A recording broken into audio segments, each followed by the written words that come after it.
আসসালামু আলাইকুম রহমতুল্লাহ। আজ একখান বিষয় সন্ত্র হাতালেরা হাজির হই। আজ 12 তারিখ 6 মাস 2026 শুক্রবারের রাতিয়া যিনি আর ঘরের দুনিদাহ দুয়ার তো আর গুলি মারি বললাম মানুষ আসছ তোমার একটা হাতা হয়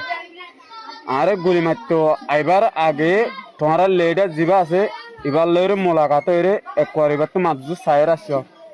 কে হবার না কিন্তু ইন্দিল্লা মারামারিউম পুরা রোহিঙ্গা জাতিবাদে দুনিয়ায় দাপ পিঠে জাগত ইন্দিল্লা করে মারিম তোমার কে হবার না আর আরে যাচাই করি বাদে ফুল শোয়ার বাড়ি মারা ভরদে এ ধরনের গরিয়রে চলাচল গজি দিন নাই আজ তোমারা আর ঘরত দুনিটা হারত তো আয়রে গুলি মারতে আয়ন মানি তোমার আরে মারিওরে ইসারাল মাজির হরে দুনিয়ারে পরিচয় দিম বুঝতে পারছো না হতে আন মাথার তো রাখিও হ্যাঁ রাসদুর ইসারালের দলক কল